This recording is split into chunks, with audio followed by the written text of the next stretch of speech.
Hi, my name is Jody DeVere, and I am the CEO of AskPatty.com. And with me today is Patricia Muir, one of our Ask Patty consultants based up in near Toronto, Canada, and Donna Wagner, who's actually based near Detroit, Michigan. And today we are going to talk about some of the challenges that businesses, leaders, and employees are having around resilience, organizational motivation, persistence, and really how to continue to stay uplifted, thriving, and profitable during these difficult times. So welcome, Donna. Why don't you introduce yourself? I'm Donna Wagner, and I've spent my career in the automotive and heavy-duty aftermarkets, but also ended up teaching at a university. I taught the auto parts business. And the one thing that's been a constant throughout my life is data.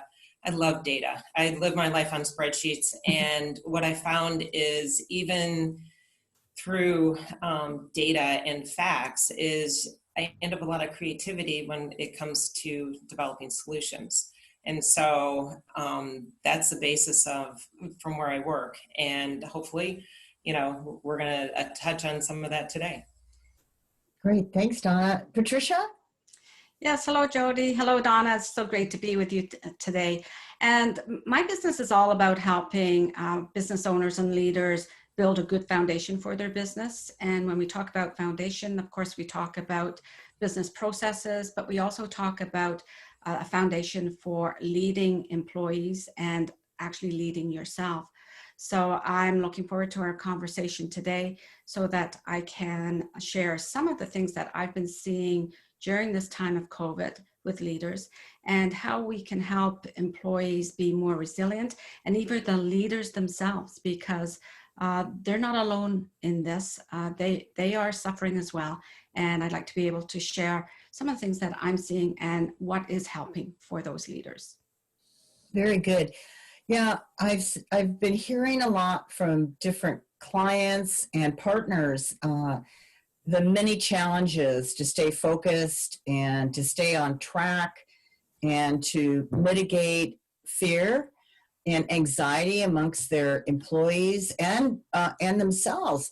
And I'd like to hear from you some of the things you've been hearing along these lines, and because you're really experts in working with leadership teams to develop first-class organizations. And right now there's a lot of emotional content involved in leadership, and you have to lead by the numbers and stay focused on your emotional well-being and your team's emotional well-being. So this is kind of a combo pack today to get the two sides of the coin. So what have you been hearing and seeing, Patricia, from your neck of the woods? So what I'm seeing in the automotive industry, and interestingly enough, in the northern part of Ontario, not too far north, but they are hiring a lot of salespeople in particular. And the reason for that is that people are starting to look at public transit and not being comfortable. So those targets that would not normally buy a vehicle are now buying vehicles.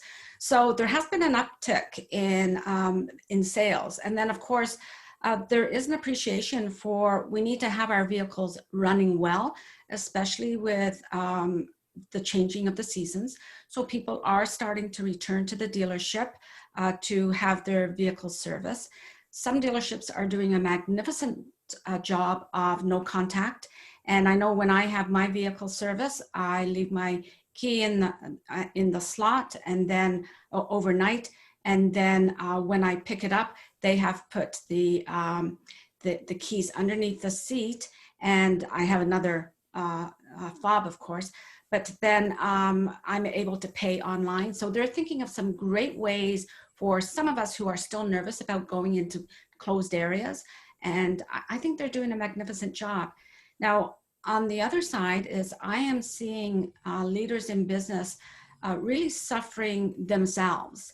In the leadership coaching calls that I have with businesses, half of the time we're talking about business the other side were talking about their own personal leadership and how they are trying to navigate with all the conflicting reports that they have regarding numbers and what precautions they need to take for their business to keep their employees and their customers safe. So a lot of them are being distracted by the media. If they're not watching the media, then they're distracted by other things that are going on in their business because their employees are distracted.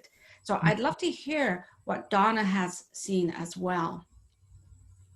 Go ahead, Well, Donna.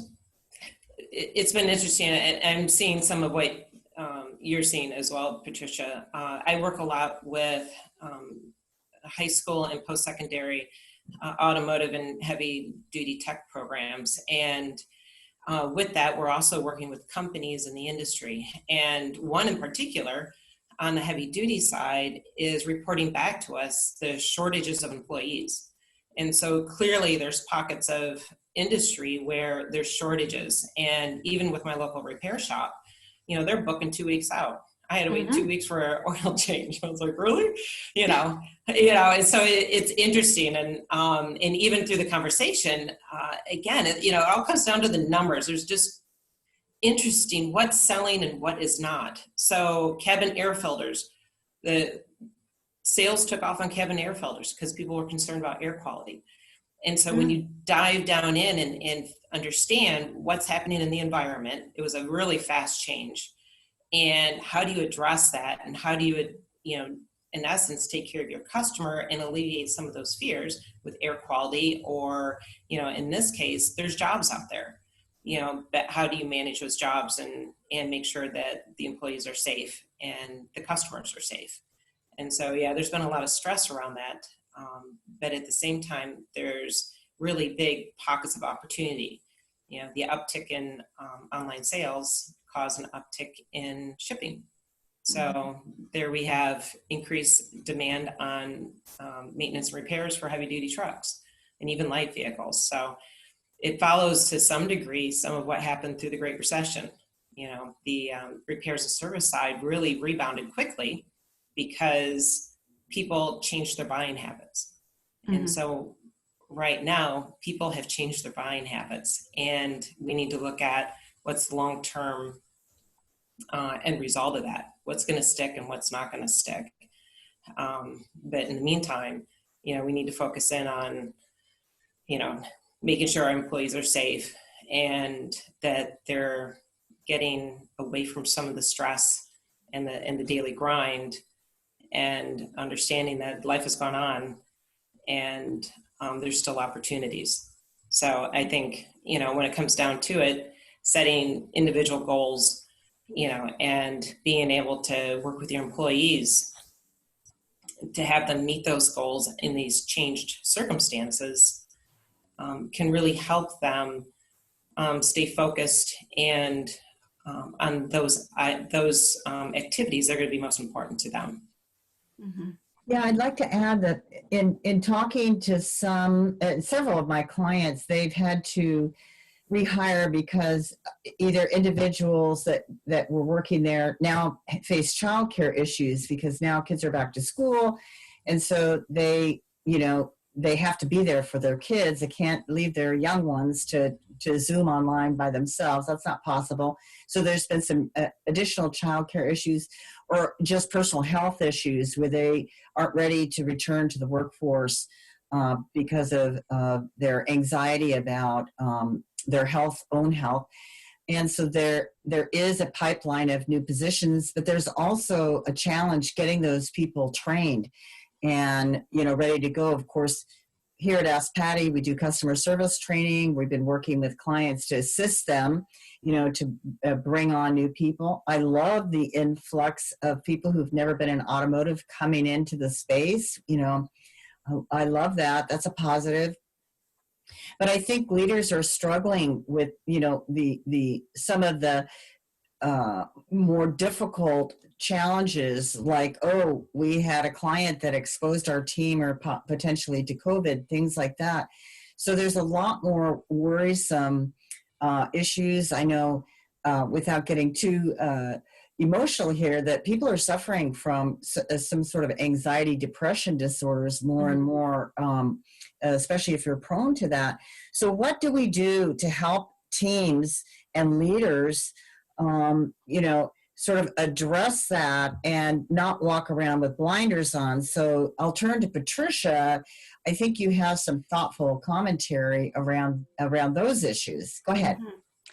Okay, so realistic hope, I'd like to introduce that. And leaders need to be able to provide some hope. And it's not based on the perspective that everything was, is, or will be fine. We don't know what it's going to be like in the next couple of months, in the next year, in the next day. So realistic hope requires critical thinking. And I think as Donna was saying, that critical thinking is taking a look at your numbers. And the stress will come if you're not actually looking at those numbers and preparing for what could happen, or looking at the opportunities. Donna talked about the opportunities as well. And Jody, when you talked about daycare, I can tell you, I read an amazing story of a woman who owns a brewery in Northern Ontario, who, when she knew that there was a problem with her employees being able to be at work because of the childcare situation, she actually cleared out a part of her warehouse and made it into what they call a quality daycare center. And there's a video online if you want to take a look at this. And that's the kind of opportunity that is presenting itself now, where a leader can provide that realistic hope. They don't have to be concerned about whether their employees are thinking about home and daycare or being absent because of daycare. They're actually presenting a solution that not only helps the individuals in their company, but it's actually investing in their business and it's investing in their community. And I think that's what realistic hope is right now.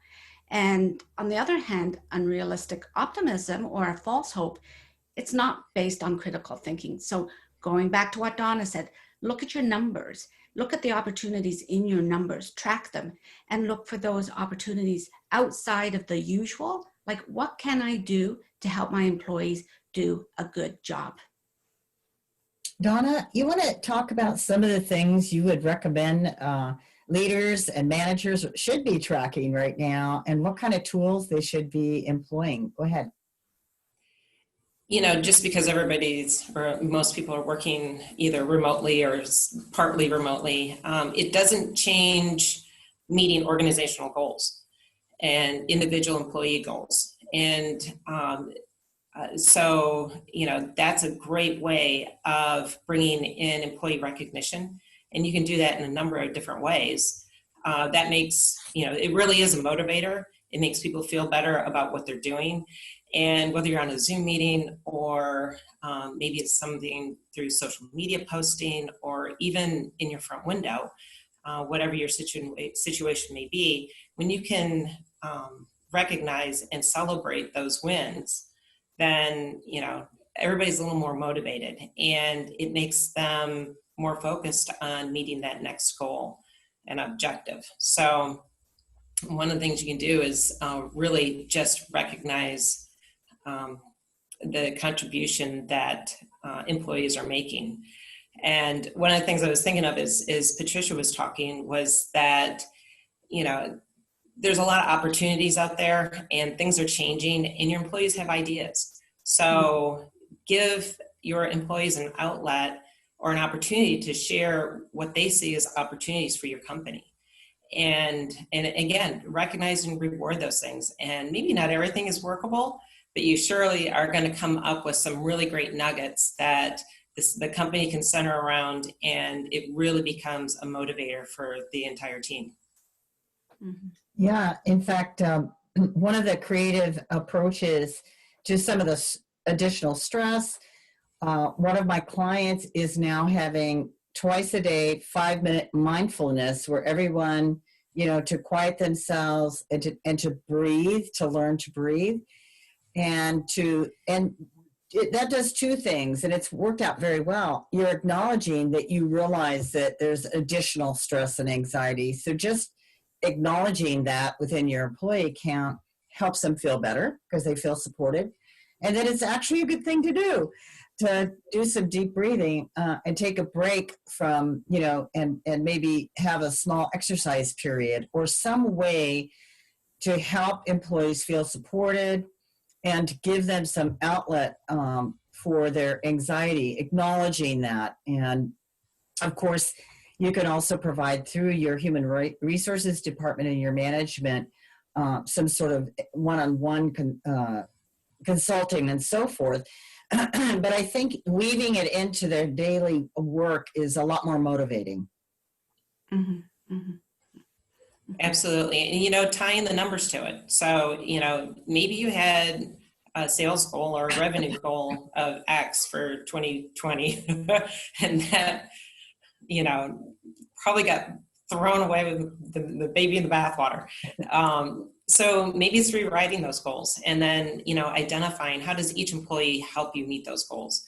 And, and maybe you still compare to what you were expecting to do in 2020. And the celebration is either how you either beat it or how you came close in spite of. So I'm hearing from repair shops that some had their best, I think it was July or August ever, like year over year, not just month over month. So there are definitely opportunities here. And I think contributions that employees make to those goals certainly help. I was talking to one repair shop, and one of the techs came up with a new product line to offer, a line of products and services. And it's not huge right now, but it certainly is timely, and it's helping to grow the business. Awesome. Yeah, I'm hearing that with car dealers, they're experiencing some shortage of vehicles. In fact, my son just bought a new truck, and he lives in California, and he actually ended up buying and getting inventory in Idaho. Talk about shipping companies are making a fortune to ship those vehicles around. And so there's also some challenges with parts, and tires, just spotty kind of shortages and not knowing how deliveries are going to be. And so this is where following the data and not getting caught short, you have to really monitor the reports and talk to your suppliers and understand the supply chain very well right now. So that, you're not, I had a situation on my own vehicle where they couldn't get the part. So they had my vehicle for 5 days. I wasn't too happy about that, but I was happy with the way they handled it because they kept communicating with me every day on progress on getting the repair done. And to Patricia's point, I think that there are some implementations that I would like to see continue this sort of concierge environment in service. I love, where it's touch-free. They're texting me throughout the whole experience, and they're making it very easy for me to do that and not wasting a lot of time, waiting around at the dealership or the repair center. I also had new tires put on my vehicle, and boy, that was a great way, their whole setup, how you entered and how they process you through the whole thing. Again, they had to order my tires, one from here, one from there, but I was really in the loop. And I think that maybe there's some real positives that you need to focus on as a company. We are adapting, and resilience and perseverance and persistence also means, looking for those opportunities to improve your business. And in many cases, I'm seeing some things that I hope don't go away when COVID goes away. To be honest, I think consumers love some of these new advantages, and maybe that's why they're doing more repairs. It's making it easier. I don't know. What do you think, Patricia? Well, some of the things that we're seeing now, I don't think customers will allow to go away, and I don't think employees will allow to go away either. This is something completely new to us all. And back to what Donna was saying, ask your employees, get your employees involved in this. This is, as a leader of a dealership, this is not a management decision. This is a decision made by everyone who's working there, and they can come up with some great ideas. We are approaching a season now where a lot of people are going to be working indoors, and one of our concerns in some of our older buildings is the air circulation. So one of the dealerships, this was before COVID, but this was a great way of getting their techs outside and motivated. And this will be great for the weather coming up, just to get them out of their bays. And what they did is they had, especially for tire change season, they had a competition for loading up piles of tires in the tire area. And they videotaped this competition between two teams of technicians. Well, that's such a creative way to get people involved and being in a healthy environment outside, lifting, getting some exercise. And I thought that was also a great promotional stunt for them. They put it on video and sent it around their neighborhood. It was just an amazing experience for everybody. Yeah, it sounds like a racetrack, where the two teams are trying to change the tires on the car the fastest. I love those things. Yeah. They could even dress up that way if they wanted to, right? And you bring up a great point that I think Donna has a lot of insight on, is that, of course, now digital marketing has also been on the big rise. This is another, evolution, and text marketing and video has become, look at us, doing Zoom, and how we communicate and our messaging, not only to consumers, but to our employee base. And I think this is something that you really need to know the numbers on, like what is working. And so, Donna, I'd like you to comment on that, and how, persistence and resilience is running it by the numbers. Maybe they've got it all wrong. What do they need to look at? Well, again, I was talking to one of my industry buddies, and he owns a number of repair shops. And one of the interesting things that's happened through COVID is sponsorships have gone away. So there's no events going on, or very few events going on. And so that leaves a huge pocket of marketing dollars to be spent someplace else. And absolutely spending some of that online is worth your time and money. But understand where your customer is. I mean, it always comes down to first understanding your customer, where they get their information from, what media outlets are they paying attention to. And so this particular repair shop chain, they found that their next best customer listens to country radio. So they sponsored a build, like on a Jeep, they did like a Jeep build, and it was sponsored through the radio station, and they're getting a ton of advertisement and a ton of attention through a very traditional outlet that most wouldn't even consider these days, but it's working. But they also combined it with more online type advertising and tactics. You did more geocaching. And again, because of the online ordering or online service setting, appointment setting, they were able to attract customers they hadn't been able to attract before. So when one door closes, another opens up. And so they're attracting new customers, but they're also finding ways to really interact with the customers they have. I personally have gotten more phone calls from like a local clothing retailer, just telling me the measures they took to make sure that I would be safe entering their store, what the return policy was, and that their dressing rooms are open. And so repair shops and dealerships and any business really can do similar measures to spend those marketing dollars and advertising dollars to assure their customer base and do some reach out that maybe they wouldn't have otherwise. It's really interesting. There's seems to be more personal outreach going on now more than ever. And isn't that interesting with all this technology? Yeah. Well, I think that there's a theme here that, the emotional time that we're in, the emotional quotient needs to be addressed more now than in other times when it was, work is stressful. It can be stressful, but I think there's layers. It's been layered on by a number of factors, and leadership too. A lot of changing in leadership. And one of the things that I wanted to have you comment on is just the longevity of it. That this has become a real marathon, and how do leaders, other than taking breathing breaks, but how can leaders stay motivated and keep their teams motivated?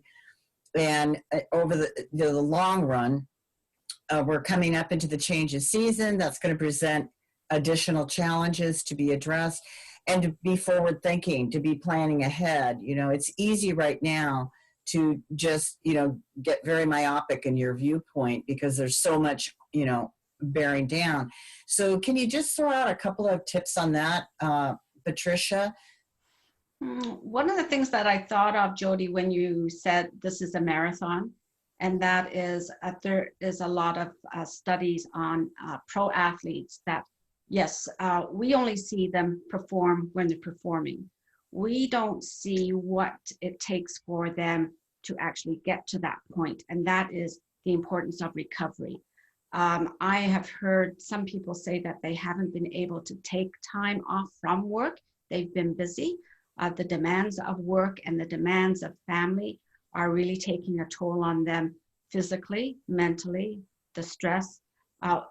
Everyone needs to have a break. So at this time in particular, it's important that employers encourage their employees to take the breaks and take their vacations, because otherwise they are running on, to take an analogy from automotive, they're running on a low tank of gas. You've got to fill them up, and you've got to be the person who fills them up. And one of the tricky things about the automotive industry is that it's done very well over the last 100 years with little pockets of struggle. And so they leaned on what has worked in the past. Well, this is a completely different time. They have to look at new ways of collecting their data, as Donna will say. What kind of data do they need to collect? And also look at other industries that are really good at collecting big data and also personal data. Like we have watches now that will track our heartbeat, track how many steps we take and things like that. So having apps that track streaks of good habits, we need to pull all those good practices into the automotive world so that we're serving our clients, our employees, and our profits. Yeah, I think workaholism can be fear-driven. If I don't work hard enough, and there is some job loss insecurity, we're very fortunate. The repair industry of automotive is thriving right now, but there are a lot of other industries and people who have partners who may be out of work, where the one partner, and I think this health and wellness and well-being needs to be taken very seriously for leaders. And and it goes without saying, healthy diet, it goes without saying with our current health prices that people who are overweight or have other issues, they need to take better care of themselves. And a policy of maybe have a competition, a weight loss competition, or let's all go vegetarian for the week. And to bring health and wellness into the aspect of working can be show care and support, and also refocus them on what you said, that recovery, in really improving their performance in a very organic way.